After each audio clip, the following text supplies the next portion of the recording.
will soon be 40 years since South Wales and much of the west of England was Great Western country. To some people, it always will be. Books about the GWR are still published every year. Thousands of men and women, unborn when the Great Western was nationalised in 1948, regularly give up weekends to recapture something of the remarkable fascination of steam trains.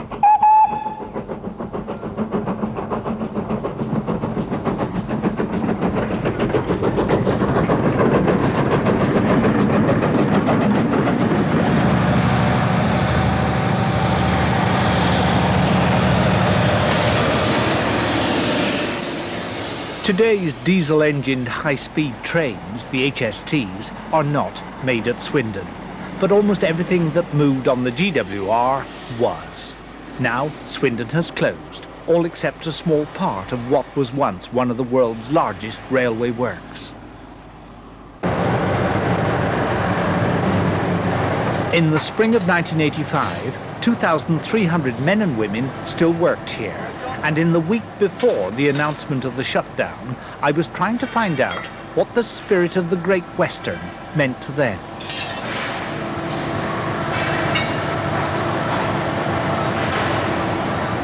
My guide was a man who'd spent most of his working life there, Ted Jeffries. They're set in the spring. They're making a... Ted's an electrician by trade with a talent for conveying his knowledge and enthusiasm to apprentices, school children and television interviewers. He has a head full of stories about the history of the Swindon Works and the influence it's had on the town. They all ride and take the weight evenly. Every job has its own language. They call this coiling a wire.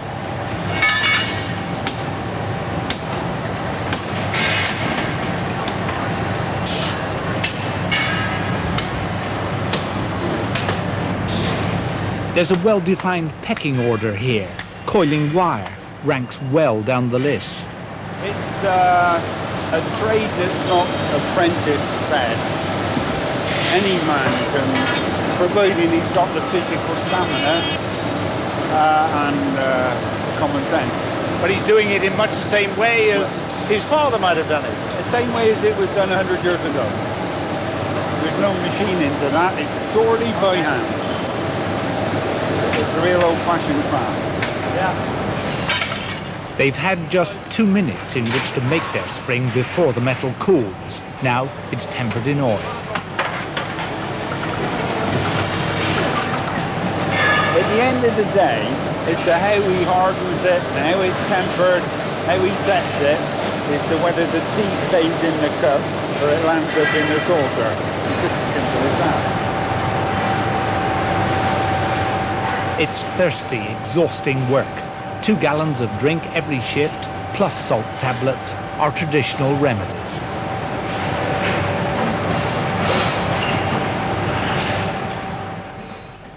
This sort of work merited royal attention in 1924.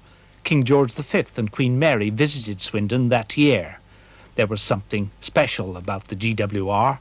The railway felt close enough to the Crown to name Britain's most powerful locomotive after the royal visitor.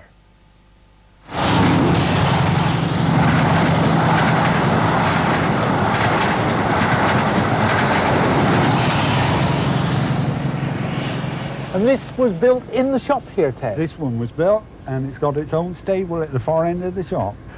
When would this have been made? 1927, almost 60 years ago. Another, yes, yeah. No, you just say another couple of years, she'll be 60 years old. And all this brass and copper work, all done here at Swindon? In the shops, and the castings done within the foundry. Yes. Marvellous, it's one of the most famous things in the world, isn't it, Rich? This one is. And again, all this brass work and all done in Swindon. Well, you got all the fitting of the cladding, you got your conrods the fitters put on, here's your drive gear, your piston. In the front you've got the brass castings. Springs all made here. Springs all made here. Yes. Yeah, it's a wonderful job. Yes. A grand exhibition of the skills of Swindon. Yes. Yes, the last time this was in, we brought in an old driver just to come and have a look at it. And he was allowed to drive it. And when he got in the cab and really got going with Abe, the emotion come over him. He was, oh, you're thrilled to bits, you know. It's an example of Swindon, and well, now it's here, in its resting place, you know, it looks at home. Well, it does indeed, yes. It's a splendid shape. It would be a poor man that didn't feel some sort of excitement about it. Ted, you seem busy enough in here. Yes, it's fairly busy in the machine shop. What do you think the spirit of the Great Western, if it means anything at all, would mean in a place like this? Well, they're proud of the job that they do. There's standards that they'll reach. It's been bred in from father to son all the way down the line, and it's still here. Would you have some second and third generation railwaymen working there are here? many. What do you think the spirit of the Great Western means to you? It's something that's alive here and part of it. You can't really say, yes, it's that. It's something that visitors, when I bring them round, they feel it. But you're sure it's there? It's there. Something in the air? It's there, yeah. As a boy, all Ted's ambitions centred on working inside. I mean, was there a special sense of being a part in Swindon? Oh yes. For me anyway, with a railway background but unable to get in and to start, I was all my life looking forward to the day when I started working the railway. In today's meritocracy, the notion that able men should want nothing more than to spend a working life in railway workshops is hard to credit. But for Les Axby's generation, that's the way it was. It was the only thing you expected out of life, really, that you were going to go inside, as it was known in Swindon in those days. You either worked inside, or there was very little else that you could work at, to be truthful.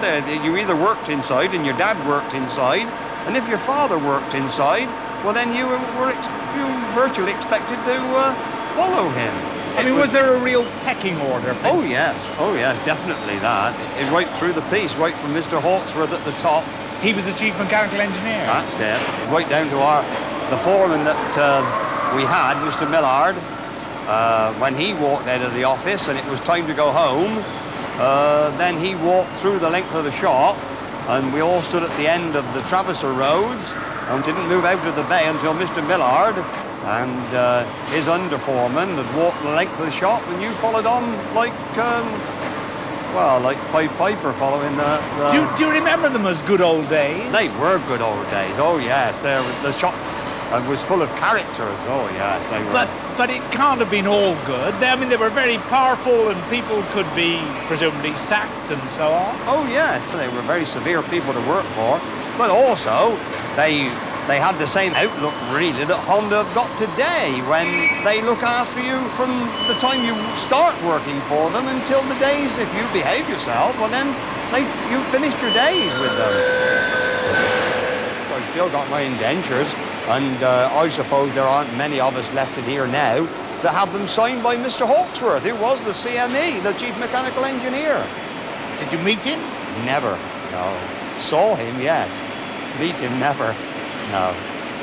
Don't they talk about men having GWR stamped on their backside? Oh, you sound as though you're one. Oh, you could well be right, yeah. Yeah, you could well be right.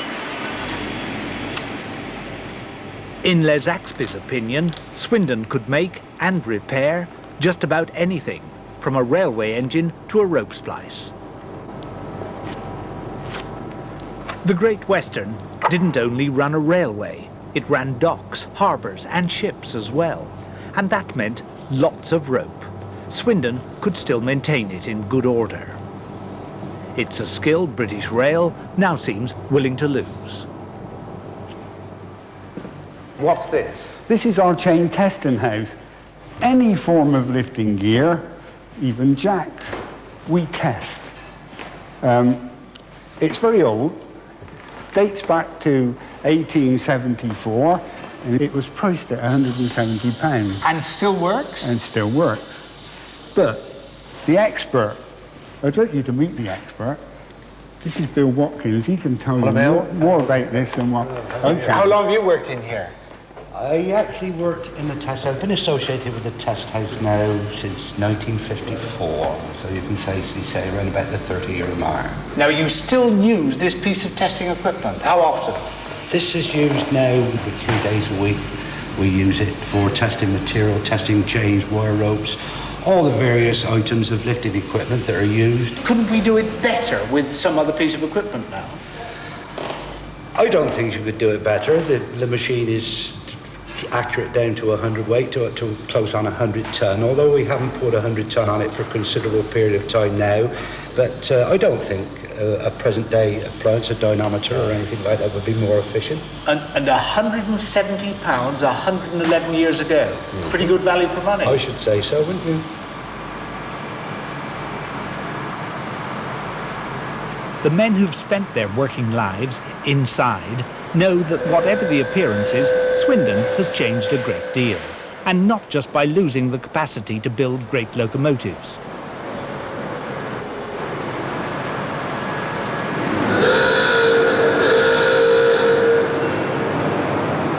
This is the A shop, once the heart of Swindon, the erecting shop where those great locomotives were assembled. Now it's used for repairing diesel multiple units, a poor substitute for building castles and kings. But that's not Stuart White's complaint. Once an office boy here, he retired as locomotive chief superintendent 4 years ago.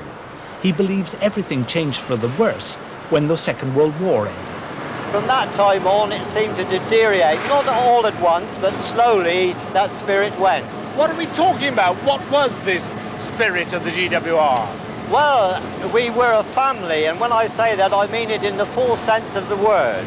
We pulled together, everyone helped each other. If there was ever anyone in trouble, then their mates made sure that there was help given. You didn't feel just a number, you felt a part of the whole thing itself. Is there any way we can bring it back?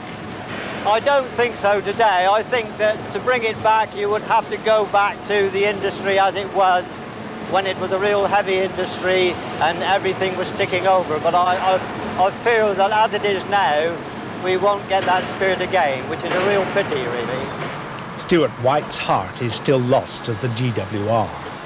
Well, I remember my apprentice days before I started in the erecting shop. It was one of my great things to go down there and stand at the bottom of the Traverser Road in the A shop and look up and see castles and kings and halls on either side. It was really great. You felt full of pride when you stood there and looked at these locomotives. It was the same with all the apprentices in those days. The one ambition was to get on to work on these locomotives. You couldn't wait until you got down there, which was the real height of your apprenticeship if you ever got on new work. Then that was something that you remembered all your life, as I do. It was a really marvellous experience, and that part of it, the erecting shop, was probably the most vivid memories I've got of the old Great Western Railway. I often think of it now, especially since I've been retired. It was not an easy life in those days, no one pretends it was, but it was something that you can remember with pride. Nationalisation at first changed very little. Swindon still built for steam, though now to standard British Railways designs. One of these became the very last to be built anywhere for British Rail. It was named in March 1960 the Evening Star. I remember going and seeing her pulled out on that auspicious occasion with sort of mixed feelings, because to me, it wasn't a Great Western locomotive. It was a standardised locomotive after nationalisation with a lot of pipes running down the outside and an untidy-looking thing, in my opinion. There was the pathos, of course, that it was the last steam loco going out, but I didn't feel it as much as if it had been the last king or castle or hall or something of the Great Western itself. When the diesels came in, Swindon managed to keep its own stamp upon them, but they were very impersonal. They had no life in them, really. The steam loco breathed, it gave forth steam and smoke. You looked at a diesel locomotive, you got in and you started it up and it chugged away, but it didn't mean anything. It was lifeless.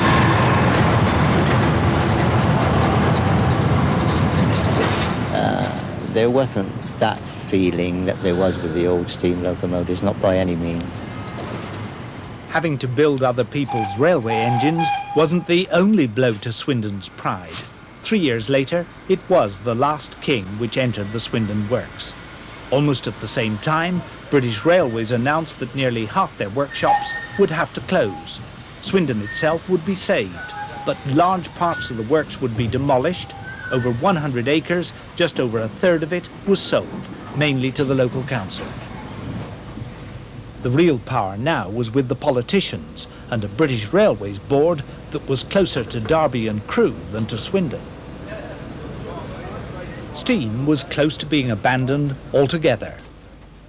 Then, in May 1963, came the reshaping of the railways, the famous Beeching Report. Dr. Richard Beeching, a professional manager recruited from ICI to the British Railways Board, had been told to find ways of running the industry at a profit.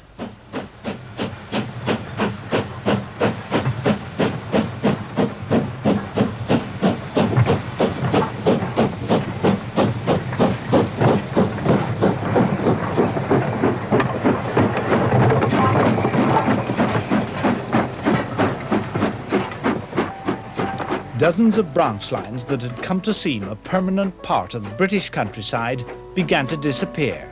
5,000 miles of track were ripped up.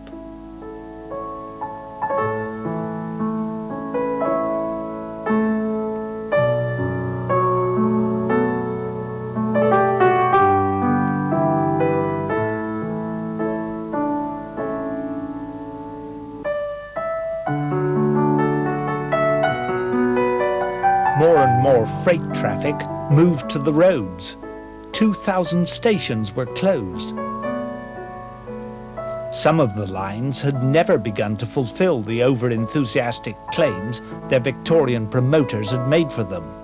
Many a landowner in Brunel's day had bitterly resisted their construction, but their end was widely mourned. 70,000 jobs went with them.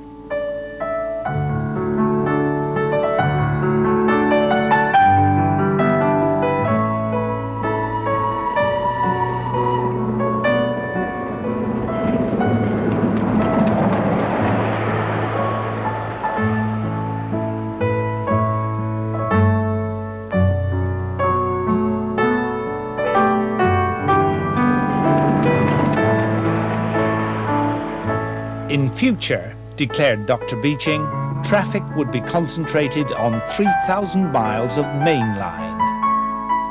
Hundreds of steam engines were towed away to the breakers.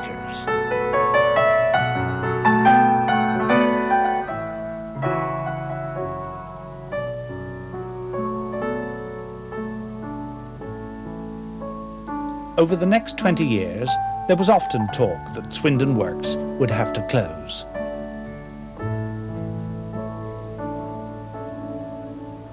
In the spring of 1985, the rumours were circulating again, but there was a year's work for more than 2,000 people. Besides, it was the year of the 150th anniversary. Swindon had a central role in the celebrations. A great exhibition was planned. Not the time, surely, to announce the end. But the reports that closure was coming persisted in the days we were filming. What did the shop stewards in the foundry think? The men are just thinking it's another close down rumour. They're not really taking it that seriously, so there's not a lot of action going on. A lot of them are thinking, great, it's closing down, we can get out. But there are a hell of a lot of people in here who want to stay in here. There is a mixture of feelings. I mean, there are a lot of people, particularly the younger people, who want to keep the works open. The older ones getting on toward the 60th mark are not too bothered about it. But then, you know, we would dearly love to see it stay open. We fought for it and we intend fighting and carry on fighting. Everyone knew that the government's agreement to more capital investment by British Rail, particularly more diesel multiple units, was bound to mean less repair work for Swindon. The works manager, Harold Taylor, put the threat into context. The railways have invested a considerable amount of money in new rolling stock, electrification, and of course, with that new rolling stock, that'll run and make the railways, which they've got a duty to do for the public, is to run a more efficient system. That, by the very fact that it's all new, it's new rolling stock, it needs less maintenance. Unfortunately, from Swindon's point of view, that's the position that we find ourselves in. Preparations for the exhibition went ahead. There was to be a great gathering of steam locomotives, visitors by the hundred from the United States, even from Japan. Ted Jeffries explained what would happen. This will be emptied. It's on the point of evacuation now, where they're going to clear it out. All these be cleared away? Everything for this 150th anniversary. This is where they'll house all the steam engines, the railway armour bits, yeah. And then what will happen after that? Well, when it's all over... The exhibition? They say they're going to take it away, but I think it'll be a crying shame to take it away, because it'll be a living museum. It would be. You think it would be much better used in that way? If they could keep it as a working museum, it's here forever. Yeah. Great Western in Swindon and live on. 4 days later, the announcement came. Dismissal notices would go out in October. The works would be shut by March 1986.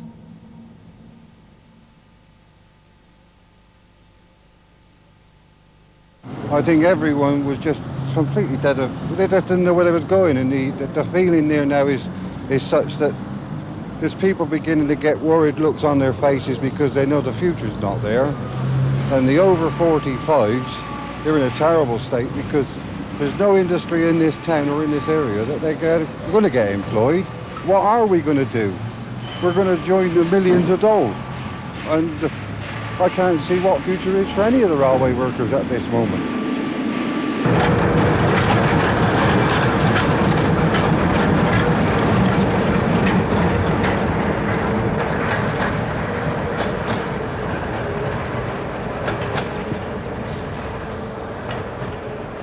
The chairman of the Works Union Committee, Graham Humphreys, had his own ideas. The way to fight this is with logic, and the logic is the work's there, it needs to be done, the company's being run down, but eventually in the short term, and I mean short term, 3-4 years, they're going to have to be a reappraisal of the situation of railways in this country and upgrade it. They're doing it everywhere else in Europe. And if we had the right input from the government, we would probably be able to make this a very viable concern if we were allowed to. We're not even allowed to compete. And the skills and the engineering facilities we've got in there, we could compete with any firm in that type of work and any other type of engineering work, but they won't allow us to. Nobody could ever understand the logic of the HSTs running in the Western region. Even if they broke down outside Swindon Works, we wouldn't be allowed to repair them. That particular vehicle would be towed to Derby or Doncaster for repair. We are more than capable of repairing them in Swindon. More than capable. There hasn't been a job sent to Swindon Works that we haven't been capable of doing. Jobs that other factories have turned down. They said it was impossible to do, and we have done them. We've retrained boilermakers to be electricians, coppersmiths to be vehicle builders, and back again, all sorts of things we've done to be viable, and all the things that was required of us in today's age. I would have thought that Swindon Works was probably the epitome of what any Tory government was looking for. We was flexible, skillful, we could meet any task, any job. We was prepared to do anything, tackle anything. And I would have thought that under those circumstances that we had a good future. What they're saying in Swindon to us, the cheek they got to say, you're a good works, you're a flexible work, but we're going to sacrifice you for the corporate good. Now, I don't think that's acceptable to sacrifice the town's heritage and all the things that go with that. The feeling in the town, this just isn't on. It's not the way to run a business.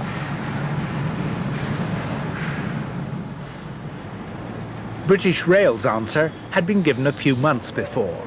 1,500 jobs would have to go. Part of the works would be handed over to a new organisation, Swindon Holdings, with a BR man, Andrew Gray, in charge.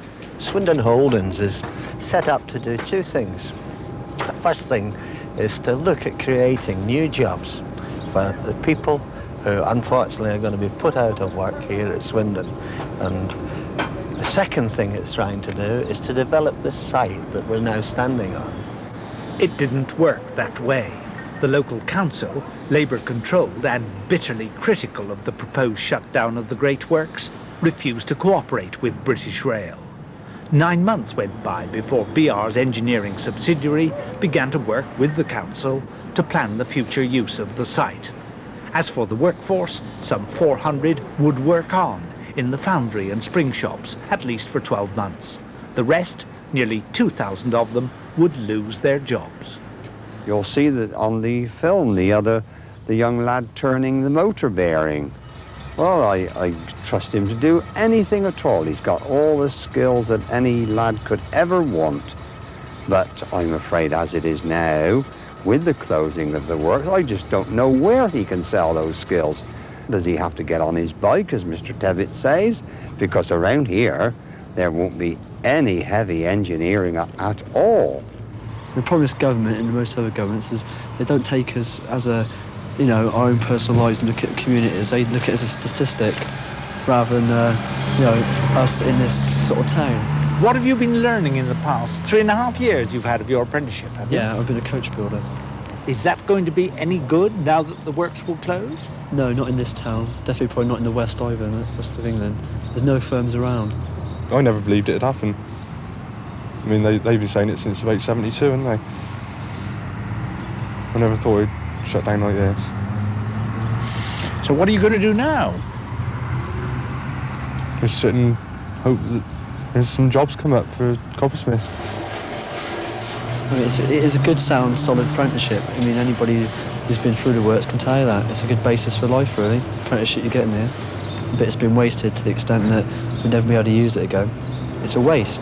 Most of the other blokes in this factory, the trades that never be passed down from generation to generation ever again. That's the sick thing about it.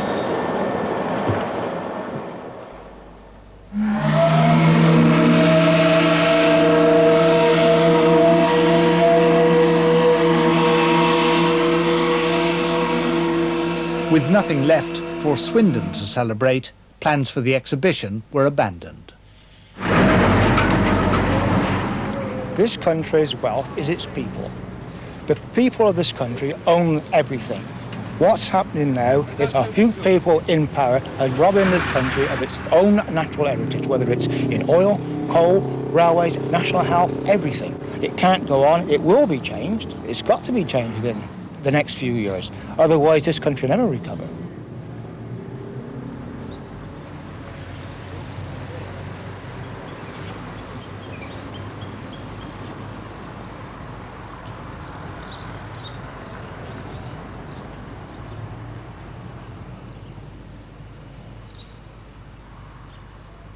Our engineers at Swindon reckon that we get the maximum of power into the minimum of size. I am sure that my engine is the best of the 30 engines of the King class. This engine was not manufactured, she was built. Beautiful fittings, and whatever the speed, she never rides rough. Our engines have always a regular crowd of admirers whenever they start off on their long journey from Paddington to the west. There had to be a last steam locomotive, and it is a tremendous thing that that last steam locomotive should be built here in these great works at Swindon. And I like to think that we shall remember Gooch and Dean and Churchward and Collett and all the wonderful craftsmen of Swindon who through so many decades have backed up their leaders and given us such a fine fleet of locomotives. Ladies and gentlemen, I now unveil this locomotive and christen it the Evening Star.